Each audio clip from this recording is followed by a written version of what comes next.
Mars media நேயர்களுக்கும் அன்பர்களுக்கும் இந்த நாள் இனிய நாளாக அமைய எல்லாம் வல்ல இறைவனை பிரார்த்திக்கின்றோம். இந்த சேனல் உங்களுக்கு பிடிச்சிருந்தா மறக்காம சப்ஸ்கிரைப் பண்ணுங்க, ஷேர் பண்ணுங்க, லைக் பண்ணுங்க, கமெண்ட் பண்ணுங்க. எனதுமை கன்னிராசி அன்பர்களே, இந்த அருமையான பதிவுல நம்ம என்ன பார்க்க போறோம் அப்படின்னா 2024ஆம் ஆண்டு டிசம்பர் மாத ராசி பலன். இந்த டிசம்பர் மாதம் அற்புதமான மாதமா இல்ல கஷ்டமான மாதமா? பரிகாரமா என்ன பண்ணினா ரொம்ப விசேஷம், எல்லாத்தையும் தெளிவா பார்த்துருவோம். சரியா? வாங்க பதிவுக்கு போலாம். இப்போ உங்களோட ராசிநாதனும் ஜீவனாதிபதியுமான புத பகவான் சகாயஸ்தானமாகிய 3ஆம் இடத்துல இருக்கார். அற்புதமான முயற்சிகள் வெற்றியடை. ஜீவனத்துக்கு உண்டான வேலைகள் எல்லாம் இந்த புத பகவான் ராசிநாதனா கொடுப்பார். உத்தியோகம் தேடுற குழந்தைகளுக்கு எல்லாம் உத்தியோகம் அருமையா அமையும். தொழில் வியாபாரத்தில் இருக்கிறவர்களுக்கெல்லாம் ஒரு தைரியம் கிடைக்கும். அந்த தைரியத்தினாலே எடுக்கிற காரியங்களை அற்புதமாக செய்யக்கூடிய ஒரு வல்லமை வந்துடும். அந்த வல்லமை வந்ததனால் அவங்களுக்கு வேண்டிய உயர்வுகள் கண்டிப்பா கிடைக்கும். உடன்பிறப்புகள் அனுகூலமாக இருப்பார்கள். அதே உடல் ஆரோக்கியம் சிறப்படையும். மனதளவில் இருந்து வந்த வேதனைகள் குறையும். எழுத்து அச்சுத்துறையில் இருக்கும் அன்பர்களுக்கு புதிய வாய்ப்புகள் மிளிரும். கல்வி பயிலும் மாணவ மாணவிகள் கல்வியில் அற்புதமான ஒரு அசுர வளர்ச்சியை காண்பார்கள். நல்லா படிப்பாங்க, நல்ல மதிப்பெண்கள் வாங்குவாங்க. அதே மாதிரி விளையாட்டு துறையில் இருக்கிற குழந்தைகள் சாதனை படிப்பாங்க.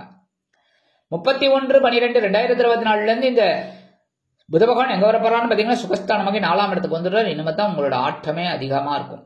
ரொம்ப அற்புதமான ஒரு முன்னேற்றம் உங்களை தேடி வரும். அடுத்தபடியா விரையாதிபதி சூரிய பகவான் சகாயஸ்தானமாக 3ஆம் இடத்துல இருக்கார். விரையாதிபதியா இருந்தாலும் சரி, அகவாதிபதியா இருந்தாலும் யாரா இருந்தாலும் 3ஆம் இடத்துல இந்த சூரிய பகவான் இருந்தாலே அற்புதம். தைரியம் ஜாஸ்தியா இருக்கும். எடுக்கிற காரியங்கள் சிறப்பா இருக்கும். எதா இருந்தாலும் எழுந்து பார்த்துடலாம், டை ஒரு கை அப்படிங்கிற ஒரு எண்ணம் உங்களுக்கு வந்து சேரும். அதனாலே ஒரு உயர்வுகள் உங்களுக்கு உத்தியோகத்துல, தொழில் வியாபாரத்துல எல்லாத்துலயுமே கிடைக்கும். அதுமே உடன்பிறப்புகள் கண்டிப்பாக அனுகூலமாக இருப்பார்கள். எடுக்கிற காரியங்கள்லாம் உங்களுக்கு சிரத்தையா சூப்பரா நடக்கும். அடுத்தபடியா 16/12/2024 இருந்து இந்த சூரிய பகவான் சுகஸ்தானமாக 4ஆம் இடத்துக்கு வந்து தாயார் உடல் ஆரோக்கியத்தில் கொஞ்சம் கவனம் எடுத்துக்கிறது நல்லது. ஆனாலும் உடன்பிறப்புகள் உறவினர்களின் மூலமாக சில அனுகூலங்கள் உங்களுக்கு வந்து சேரும். வெளியூர் அல்லது வெளிநாட்டு பயணங்களின் மூலம் உங்கள் வாழ்க்கையில் சில நல்ல திருப்பங்கள் உண்டாகும். அதுமே சில பேருக்கு பொன்பொருள் ஆடை ஆபரண சேர்க்கை உண்டாகலாம். வீடு, மனை, வாகனம் இதெல்லாம் வாங்கக்கூடிய ஒரு யோகம் உண்டாகும். வீட்டை பராமரிக்கும் எண்ணம் உங்களுக்கு மேலோங்கும்.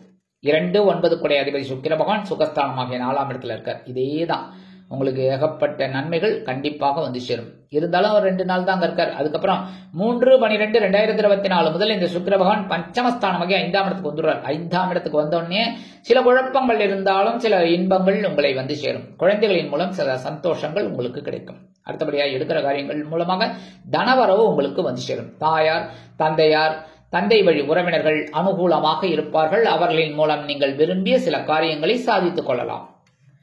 ஆன்மீக பயணங்கள் அற்புதமாக நிறைவேறும். குலதெய்வ பிரார்த்தனைகளை நிகழ்த்து மகிழ்வீர்கள். உடல் ஆரோக்கியம் சிறப்படையும்.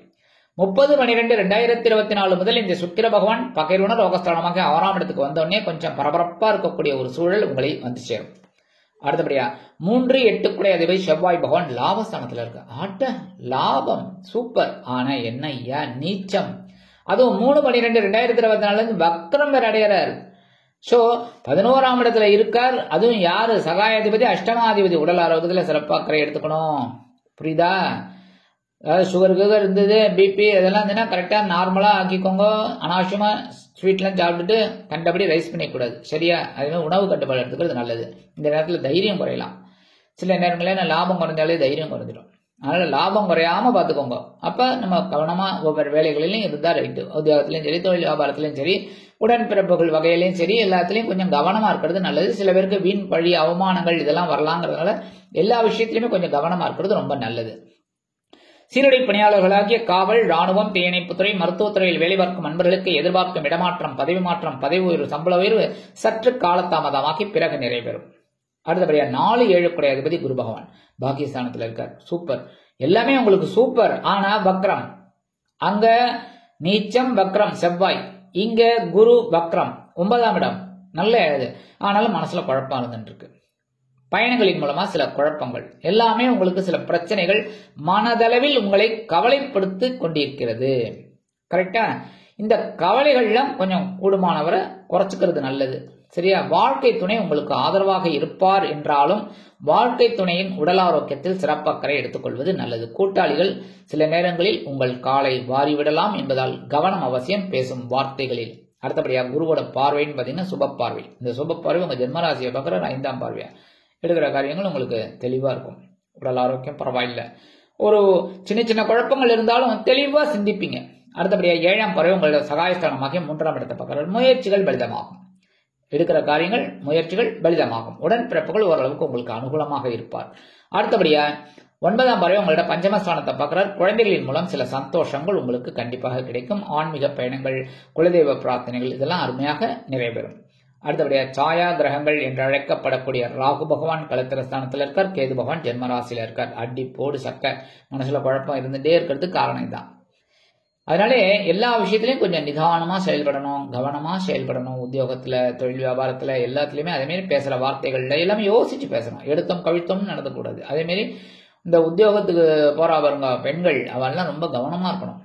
சரியா? அடுத்தபடியா இந்த வெளியூர்ல வெளிநாடு போய் படிக்கணும் அப்படின்னு நினைக்கிற குழந்தைகளுக்கெல்லாம் ஓரளவுக்கு அனுகூலமான சூழல் உண்டாகும். இருந்தாலும் பிள்ளையாரையும் துர்க்கை அம்மனையும் வழிபாடு பண்ணிட்டு அதுக்கப்புறம் முயற்சிகளை மேற்கொள்ளுங்க. கண்டிப்பா அற்புதமான ஒரு பலாபலன்கள் உங்களுக்கு கண்டிப்பா கிடைக்கும். அடுத்தபடியா 5, 6 குடை அதிபதி சனீஸ்வர பகவான் பகிர்வன ரோகஸ்தானமாகிய 6ஆம் இடத்துல இருக்க. அடி சூப்பருங்க. இது தாங்க உங்களோட ஹைலைட்டே தான். உங்களோட ஹைலைட்டே தான். ஏன்னா 6ஆம் இடத்துல இருக்கிற சனீஸ்வர பகவான் ஆயுள்காரகன் உங்களை அப்படியே பாலிஷ் பண்ணிட்டு இருக்காரு. தைரியத்தை கொடுத்துட்டு இருக்காரு.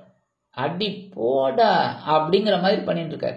அதை வச்சுதான் நீங்க அப்படி மேல வந்துட்டு இருக்கீங்க. எல்லா விஷயத்திலையும், உத்தியோகத்துல சரி, தொழில் வியாபாரத்துல எல்லாத்துலயுமே உங்களுக்கு ஒரு சக்சஸ் ஆறுது அப்படின்னு பாத்தீங்கன்னா பகை ருண ரோகஸ்தானமாகிய 6ஆம் இடத்துல சத்ருஸ்தானம்னு சொல்லக்கூடியது. அதுல சனீஸ்வர பகவான் இருக்கார். அது பெரிய பாக்கியம். அதுவும் உங்களுக்கு பகை ருண ரோகாதிபதி பஞ்சமாதிபதி. போன ஜென்மத்துல என்ன புண்ணியமெல்லாம் பண்ணினாலோ அதெல்லாம் இப்ப உங்களுக்கு ஒர்க் அவுட் ஆகும். சூப்பர். சரி, அப்படி இருக்க பட்சத்துல உங்களுக்கு உத்தியோகத்துல பகைமை மறையும்.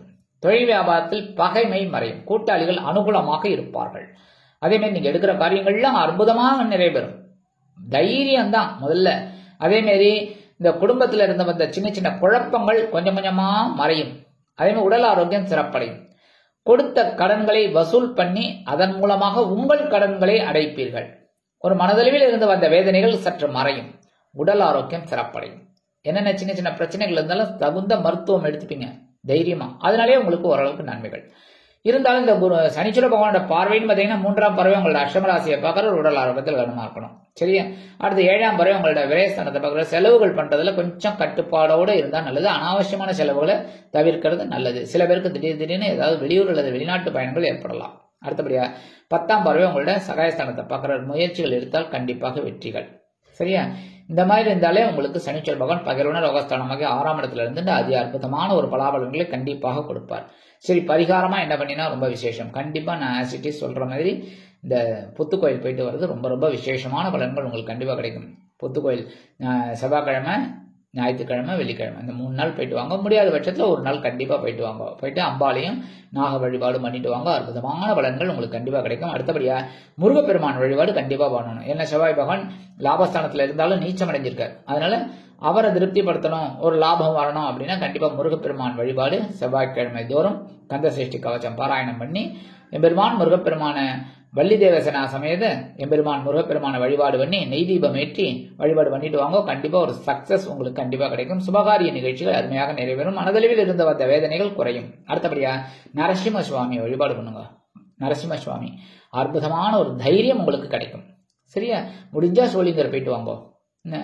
இல்லைன்னா சிங்கப்பெருமாள் கோயில், எங்க நரசிம்ம சுவாமி கோயில் இருக்கோ கண்டிப்பா போயிட்டு வாங்க. அற்புதமான பலன்கள் உங்களுக்கு கண்டிப்பா கிடைக்கும். ஆக இந்த சிறு பரிகாரத்தின் மூலம் 2024ஆம் ஆண்டு டிசம்பர் மாதம் உங்களுக்கு அற்புதமான ஏற்றம் தரும், மாற்றம் தரும், வளமை கொழிக்க செய்யும் மாதமாக அமையும் என்று கூறி விடைபெறுகிறேன். நன்றி, வணக்கம். மீண்டும் ஒரு அருமையான பதிவில் நான் உங்களை மனமகிழ்ச்சியோடு சந்திக்கிறேன். வாழ்த்துக்கள். வாழ்க வளமுடன்.